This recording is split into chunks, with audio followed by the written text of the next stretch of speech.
Welcome, ladies and gentlemen, and welcome to this episode of Vinny's Retro Review. Tonight, we're going to talk about the Buffalo Bills game against the Houston Oilers, played on October 30th, 1960. The only version of events that actually exists is highlights shown in the 1960 Bills team highlights. The Buffalo Bills get their third win. This is part of my weekly retro review for Buffalo Victory. Hold on, I'm just replying to somebody. All right, let's go over the game. We click on events, retro review, and then we want to click on, the game. Sunday, October 30th, 1960. The time is unknown at War Memorial Stadium in Buffalo. The 5-1 Houston Oilers traveled to Buffalo, coached by Lou Rimkus, to play the 2-4 Buffalo Bills, coached by Buster Ramsey. Here is the scoring. In the first quarter, Charlie Hennigan catches an 8-yard pass from George Blanda. George Blanda hits the extra point, and the Oilers lead 7-0. Then Ray Carlton catches a 70-yard pass from Johnny Green. There is no extra point as the Oilers lead a 7-6. Joe Hergert then hits a 36-yard field goal to give the Bills a 9-7 lead after one. In the second quarter, Billy Cannon catches a 21-yard pass from George Blanda. George Blanda's extra point is good, and the Oilers lead 14-9. Then Billy Atkins hits an 18-yard field goal. The Oilers' lead is cut to 14-12. Dick Brubaker catches a 10-yard pass from Johnny Green. Billy Atkins hits the extra point, and the Bills go out 19-14 at the half. In the third quarter, Billy Cannon, the former Heisman Trophy winner, catches a 53-yard pass from George Blanda. Blanda adds a PAT, and the Oilers lead 21-19. George Blanda then hits a 50-yard field goal, and as the third quarter comes to an end, the Oilers' lead is 24-19. In the fourth quarter, Billy Atkins hits a 45-yard field goal to cut the Oilers' lead to 24-22, and then as time is running out, Billy Atkins hits a 35-yard field goal to give the Buffalo Bills their third victory, a 25-24 victory over the eventual AFL champion Houston Oilers. That is the key about this victory, is it's a one-point victory, but it is the eventual AFL champion Houston Oilers. Buffalo only gets 5 wins in 1960, but one of them was against the champs. The game was played outdoors at War Memorial Stadium in Buffalo on grass. It was 49 degrees at kickoff on this Halloween Eve. Relative humidity 54% with winds at 9 miles per hour. George Blanda had 124 yards passing, 3 touchdowns, 4 interceptions. John M. must have been controlling him. Smith ran for 107 yards, Dave Smith, and the leading receiver was Billy Cannon, 3 catches, 88 yards, and 2 touchdowns. Johnny Green passed for 334 yards for Buffalo, 2 touchdowns and 1 interception. Your leading rusher for the Bills was Wilmer Fowler with 36 yards, and your leading receiver, Ray Carlton, 6 catches, 177 yards, and 1 touchdown. Defensively, Tony Banfield of the Oilers had 1 interception, no yards. For the Bills, Archie Matzos, 2 interceptions for 58 yards. Billy Kennard of the Bills, 1 for 7, and Jim Wagstaff, 1 for nothing. That is your game. Now, my thoughts on the game. Well, I've seen black and white footage. I've seen the highlights. As Coach Buster Ramsey is introduces them, what I have posted in the Bills History Club is it starts with a breakdown of Albert Tebenian's big touchdown. How long was that? Tebenian, actually, it looks like it's from another game. I mean, it was a long pass for Tebenian. And then it goes into Buster Ramsey talking and the scoring. So it was a great game. It would have been fantastic to watch live. I don't know who carried it. Actually, I do. I believe ABC had the AFL at that time. And it probably would have only been in the Buffalo and Houston markets, or rules were different back then. So let's don't know. But great win for the Bills. They get to 3-5. Still alive. The Oilers, of course, are in the AFL East with the Bills. So a week from today, we'll talk about the next Bills victory, and we'll see if it is indeed again in help catching them up on the Oilers. Let's take a look at what life was like in America in 1960 when sporting events actually happened. Wrestling, professional wrestling. Again, there's no major cards listed for the NWA. There are 4 cards in Paris, France, and 1 in Damport, Germany. Dampart, France. We're not going to go over them because I went over them earlier, and there's no really big names. I might bring up the camera. I don't know, but I'm not getting this to close. There we go. TakeMeBack.2, one of my favorite websites for October 30th, Sunday, under the sign of Scorpio, like we care. U.S. President was Dwight D. Eisenhower, as the election was still a few days away. Famous people born on this day include Diego Maradona and Sarah Dyke. In that special week, let's see, the top chart song in the U.S. was "I Want to Be Wanted" by Brenda Lee. In the UK, it was "Tell Laura I Love Her" by Ricky Valens. One of the best top hit movies was "North to Alaska," directed by Henry Hathaway. And let's see, good best-selling book, "Water of Life" by Henry Morton Robinson. All right, let's see what else is going on. 1960 in film. In October of 1960, in America, The Alamo had been released on October 24th, starring John Wayne. That was one of the big movies. Midnight Lace on October 13th. The Magnificent Seven came out on October 12th. Spartacus, October 6th.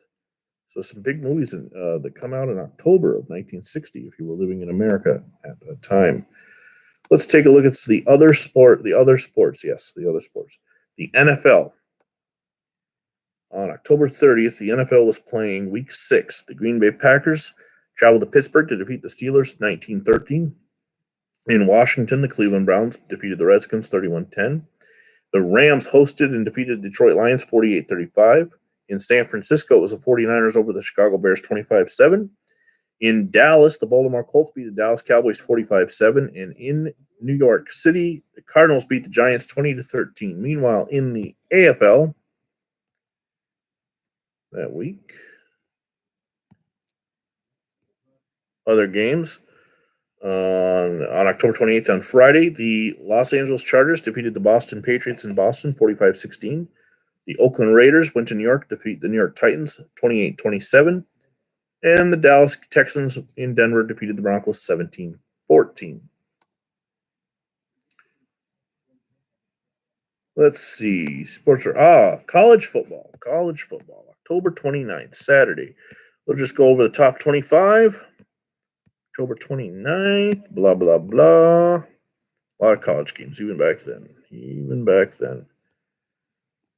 All right, on Friday night, no top 25. On Saturday, October 29th, number 12 Arkansas beat Texas A&M 7-3.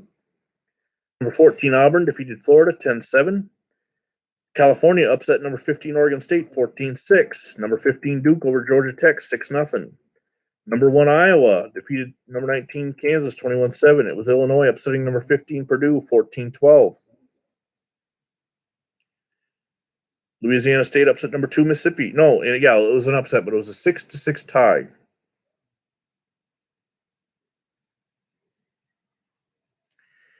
Blah, blah, let's see. October 29th, I got lost. I'm sorry, I looked up at the Sack to the Future game going on.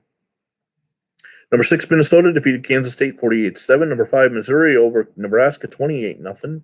Georgia, my Georgia Bulldogs beat Tulsa 45-7. Neither were ranked. It was number 4 Navy over Notre Dame 14-7.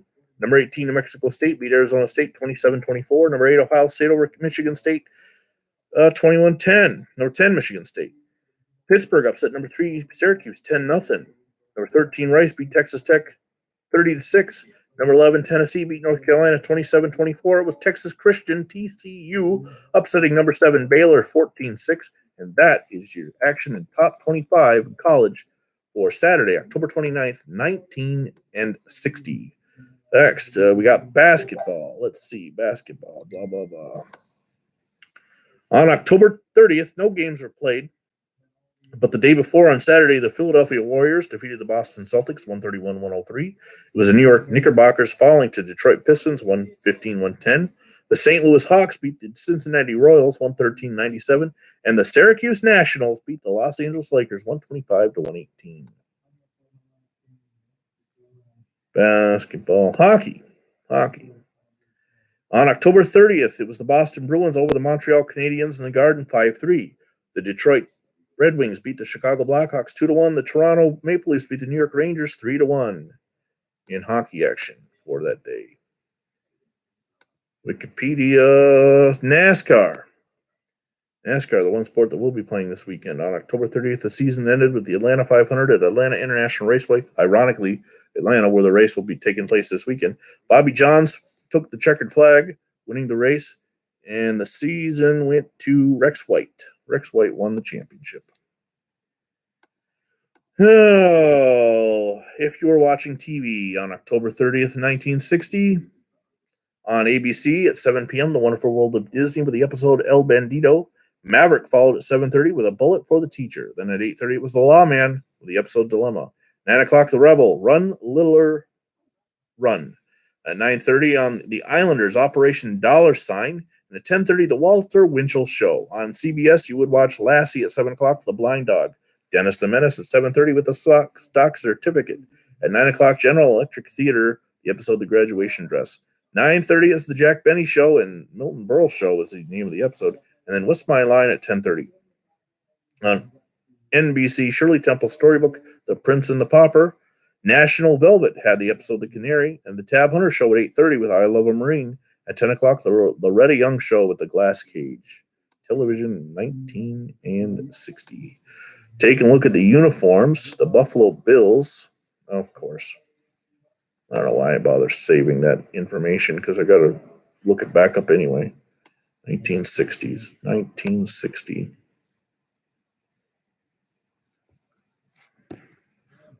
Sorry, guys. I save all the information, and then when it's time to get to it, it's just this one is not there. All right, so this was week number 8 in the AFL. The Buffalo Bills defeating the Houston Oilers. Now, Buffalo wore gray helmets with the numbers on it, silver helmets with the numbers on it, a dark blue jersey, silver pants, striped two-color socks, white and dark blue. Looked like the Detroit Lions. Well, the Houston Oilers had kind of a light blue helmet with the oil derrick on the helmet. Their jerseys were white with red numerals. Pants were white and red stripes, and white and red striped socks.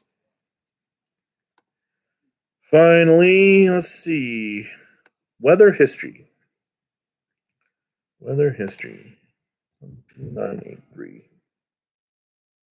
Or, actually, it would have been Lake Placid. Hey, Google, what's the zip code for Lake Placid, New York?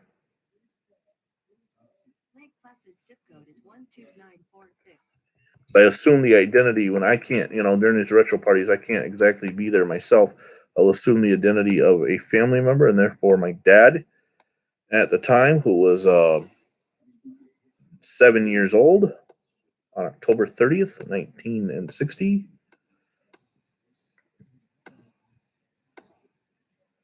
Let's see. Weather for Lake Placid on that day. You can do this for yourself by going to almanac.com/weather/history and then putting in your information. It was a low of 34 with a high of 55. Not a bad day for the day before Halloween. I wish it had sunrise and sunset, honestly.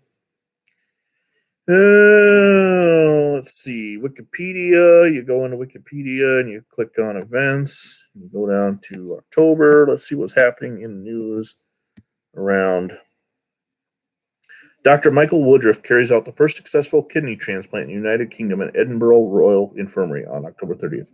The day before, on the 29th, in Louisville, Kentucky, Cassius Clay wins his first professional boxing match. That's huge. And finally, YouTube. If you go to YouTube and you search October 30th, 1960, the episode of What's My Line is there. This retro review comes up. Robert takes Phyllis for an airplane ride. Elvis Presley, His Hand in Mine, recorded in Nashville on that date. And let's see, Senator John F. Kennedy has remarks from a Raleigh Hotel in Theresa, New York. Oh, wow, that's up by me. Holy cow. And JFK's Meet the Press episode from October 60, and then some other stuff that's not dated exactly October 30th, 1960. So that was Life in America. The Buffalo Bills win. They beat the Houston Oilers. Tomorrow night, I'm going to be doing some retro commercials from all the decades. So there's no date in mind, so I won't be doing this part of it with what life was like. We're just going to discuss commercials. If you want to see what I'm talking about, go to Facebook, join Classic TV and Film. Tell them Vinny sent you. I'll hook you up. Until then, I'm Vinny Vincent. God bless America. And since there's no sports on right now,